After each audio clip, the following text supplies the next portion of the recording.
Merci beaucoup de revenir sur ma chaîne. Vous êtes avec Alex Yemek. J'aimerais tout d'abord commencer par dire merci à tous ceux-là qui participent à mes vidéos. Pour ceux d'entre vous qui avaient déjà pris le temps de regarder mes vidéos, vous allez voir que je ne parle pas pour faire plaisir aux gens. Je ne suis pas intéressé à faire plaisir. J'apporte des débats pour essayer de voir comment est-ce que, ensemble, nous pouvons échanger sur l'avenir de notre continent en Afrique et sur l'avenir des Noirs en général. Alors, je vous remercie à tous qui prenaient le temps de mettre des commentaires dans mes vidéos. On apprend de l'un de l'autre. Merci beaucoup pour votre participation, pour votre intelligence et surtout pour votre politesse.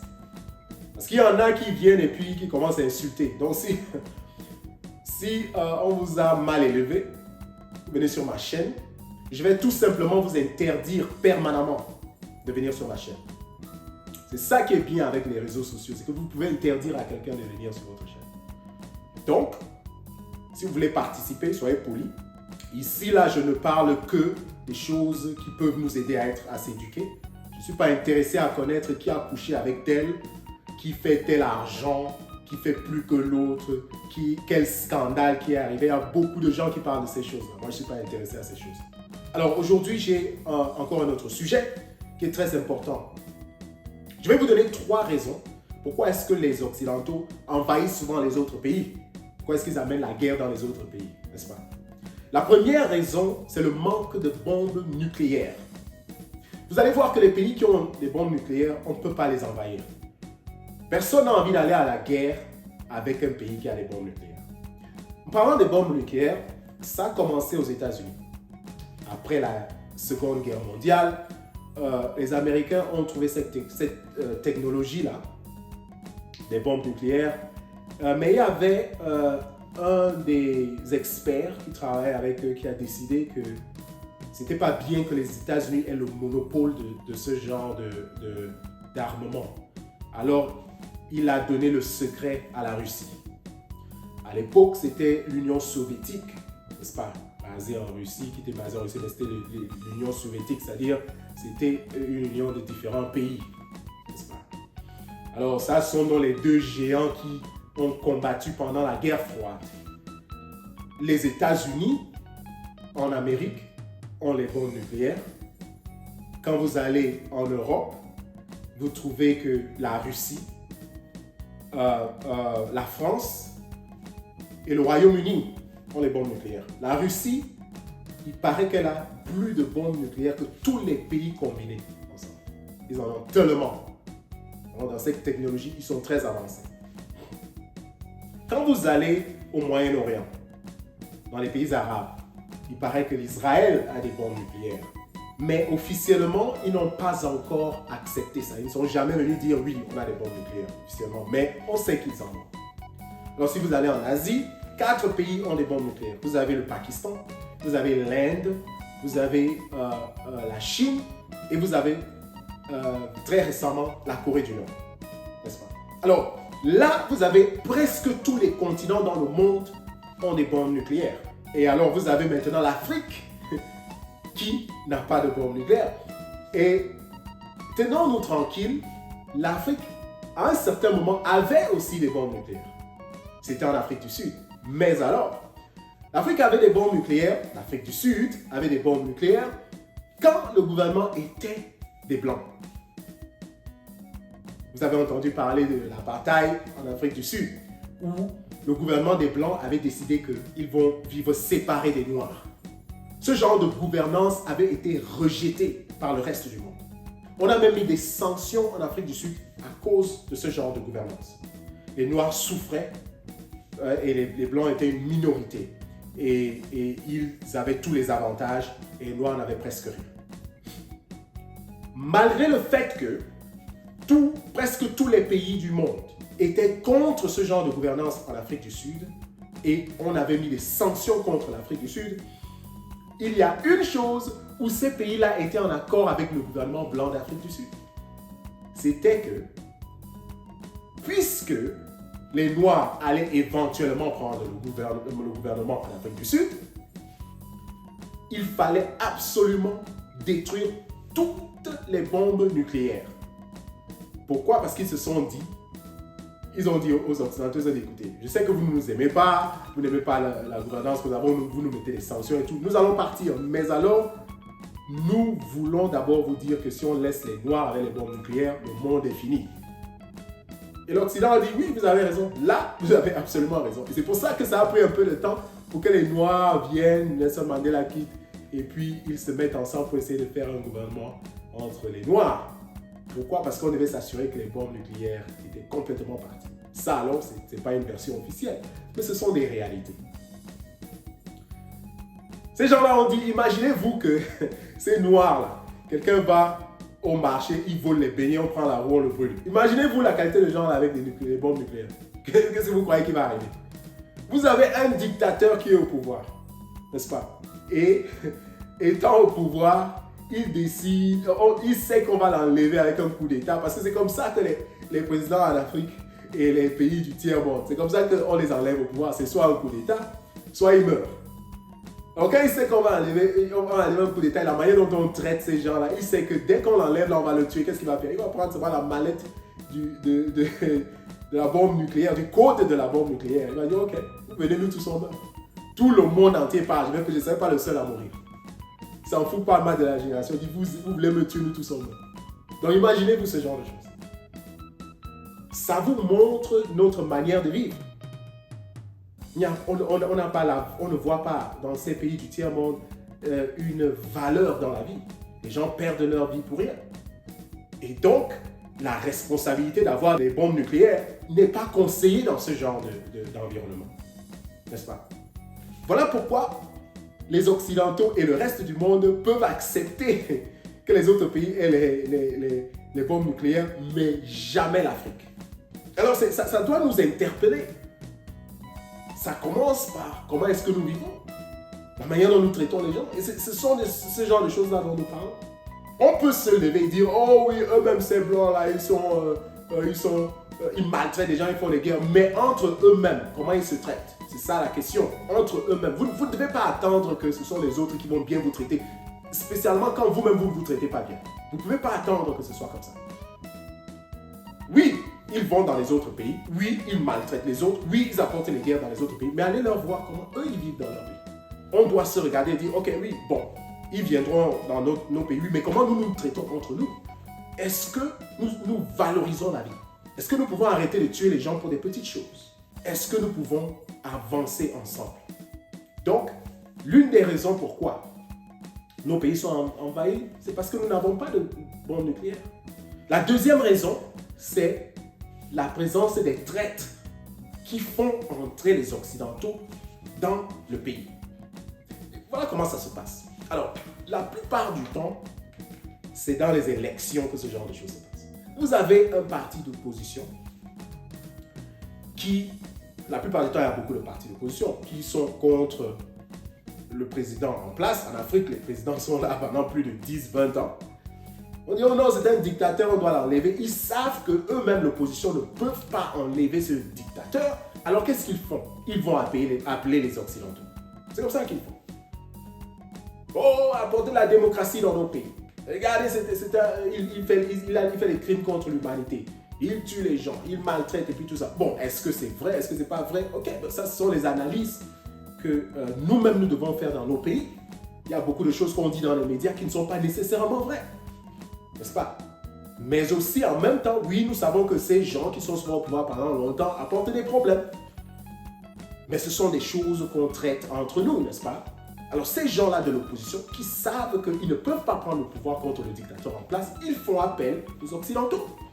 C'est comme ça que ces gens-là viennent envahir les pays. Ils ne viendront jamais envahir un pays s'ils n'ont pas des gens qui les invitent, s'ils ne trouvent pas des gens qui peuvent leur montrer le chemin dans le pays. Ils ne peuvent pas. Quelqu'un d'intelligent ne peut pas faire ça. Alors c'est eux qui font souvent appel aux Occidentaux. Alors vous voyez ce cycle-là arriver, ils appellent les Occidentaux, ils font les élections, on enlève le dictateur finalement avec l'aide des Occidentaux, des armes et tout. N'est-ce pas? On a vu ça dans beaucoup de pays, dans les pays du tiers-monde, on voit souvent ça presque chaque 5 ans ou 10 ans, on va voir ça se répéter. N'est-ce pas? Ils viennent, ils le font. Et puis, on met le gars, celui qui est en opposition, le chef opposition, qui est supporté par les Occidentaux, ils le mettent au pouvoir. Il reste le premier tour, le deuxième tour. Dès qu'il doit partir après son deuxième tour, non, il veut rester pour changer la constitution du pays. N'est-ce pas? Et il va changer la constitution comme ça. Quand il se mettait aux élections la première fois, il n'avait pas de problème. Il accusait le dictateur que le dictateur ne fait que changer la constitution pour rester. Lui, maintenant, vient faire la même chose. Il change la constitution du pays. Il repart le troisième tour, le quatrième tour, cinquième tour. Et c'est comme ça qu'il joue avec la constitution du pays. Il devient le même dictateur que lui, il avait enlevé dans le passé avec l'aide des Occidentaux. Alors c'est lui qui sera le premier à commencer à dire non, les Occidentaux sont en train de nous détruire le pays. Il oublie que c'est lui-même qui avait invité ces gens-là. Ils prennent nos richesses, mais vous ne savez pas que quand vous les invitez et qu'ils viennent, le prix à payer est lourd. Ça ne finit jamais. Ces gens-là ne viendront jamais vous aider à prendre le pouvoir dans nos pays sans qu'ils ne soient payés. La vie d'un soldat. La plupart du temps, maintenant, de nos jours, la technologie est tellement avancée qu'ils n'ont même plus besoin de mettre tellement les soldats en place. Ils ont les services secrets qui travaillent, ils ont des drones qui peuvent bombarder avec la personne aux États-Unis, bombarde un pays en Afrique ou bien dans un autre pays du tiers-monde sans problème. Mais ces armements-là, ce drone-là, quand il arrive là-bas, le prix à payer, ce sont des millions de dollars. Alors vous croyez que qui va payer ça? Qui va payer ces millions de dollars? C'est vous qui les avez invités qui allez payer ces millions de dollars. C'est comme ça que ça se passe. Donc la deuxième raison pourquoi ils envahissent le pays, c'est qu'il y a des traîtres qui les appellent. Et c'est comme ça qu'ils entrent. Quelqu'un ne peut pas entrer dans votre maison sans qu'il ait une ouverture. Comment est-ce qu'il va entrer? C'est vous qui avez les clés de votre porte. C'est vous qui connaissez, vous qui fermez vos portes et tout ça. Mais il faut que quelqu'un qui soit dedans puisse l'inviter à entrer. C'est comme ça que ces gens-là viennent. Alors là, nous, on s'assoit, on commence à les blâmer. Oh, les Blancs nous ont fait ceci. Laissons tomber ça. Troisième raison. Pourquoi est-ce que les Occidentaux envahissent les pays du tiers-monde? C'est la division dans le pays. Un pays divisé est faible. Il y a parfois dans certains pays, vous avez au moins 50 candidats qui se présentent aux élections. On leur dit, prenez un seul, supportez seulement un d'entre vous. Le dictateur est là depuis des années et tout ça. Prenez un seul pour l'enlever. Alors qu'est-ce qu'ils font? Ils refusent carrément. Vous avez vu certains pays qui n'ont pas besoin d'aide pour enlever un président. On a vu des pays en Afrique, en Asie et tout ça, qui, même en Amérique du Sud, où la population s'est levée, se sont unis. Et disent non, on est fatigué de ces dictateurs, il part. Les protestations, et la personne se lève, il part. Sans l'aide des Occidentaux, on a vu ça arriver dans beaucoup de pays. L'union dans un pays fait la force, comme on dit toujours. Quand vous avez le tribalisme, oh, telle tribu ne supporte pas telle tribu, telle autre tribu combat contre telle autre tribu, voilà les choses qui font en sorte que ces gens-là viennent et créent des problèmes dans nos pays.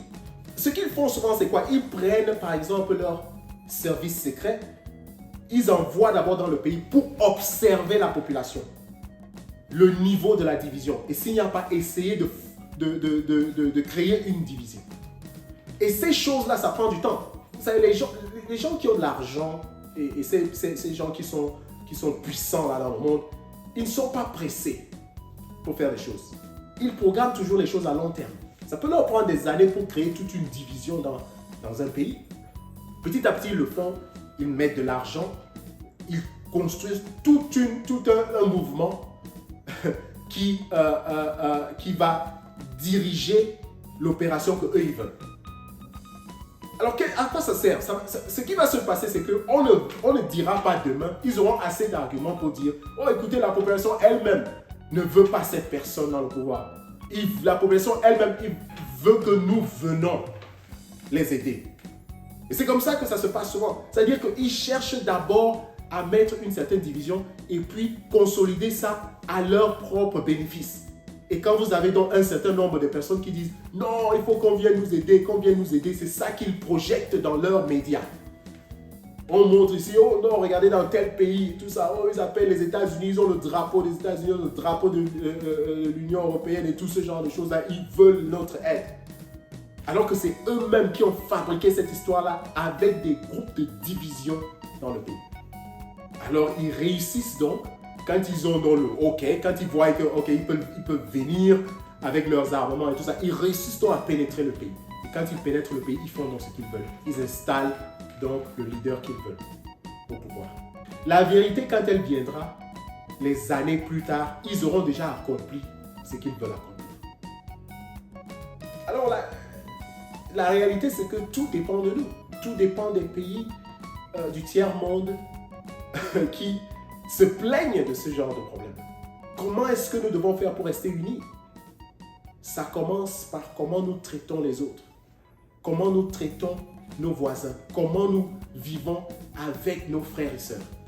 Cette histoire de tuer les gens pour rien, maltraiter les gens et tout ça, c'est la même chose qui nous avait mis dans les problèmes quand ils sont d'abord venus pour la première fois au temps de l'esclavage. C'est à cause des cultures, des mauvaises cultures qui étaient pratiquées où tu vois une femme accoucher des jumeaux, on va jeter dans la brousse, les femmes sont maltraitées ici, les esclaves, il y a des esclaves et tout ça. Eux, ils utilisent ce genre de personnes-là, ils viennent, on voit les jumeaux qu'on a jetés en brousse, on dit, oh non, vous accouchez les jumeaux, c'est la sorcellerie. Et ils partent prendre ces enfants-là, ils les élèvent. Ceux que vous appelez les esclaves, qui ne doivent pas participer dans votre société et puis tout ça, ils ne doivent pas manger là où vous mangez, quand ils voient les gens qui ne sont pas esclaves, ils doivent se cacher. Et ils partent les prendre. Et ils les amènent. Et c'est eux qui deviennent leur agent de division. Et ils leur disent, écoute, mes chers amis, c'est comme ça qu'ils vous traitent. Mon nom va vous traiter mieux. Et vous aurez mieux que ce qu'ils ont. Et ce sont ces gens-là qui connaissent la culture, que nous avons maltraité. C'est eux qui vont leur montrer comment pénétrer nos pays, comment pénétrer nos cultures, comment détruire ce que nous essayons de construire. Alors ça commence par nous-mêmes. On doit changer notre manière de vivre avec les autres. Arrêtons de détester les autres pour rien. Arrêtons la jalousie, arrêtons de freiner les choses, arrêtons de tuer les gens pour des choses banales, pour des petites choses.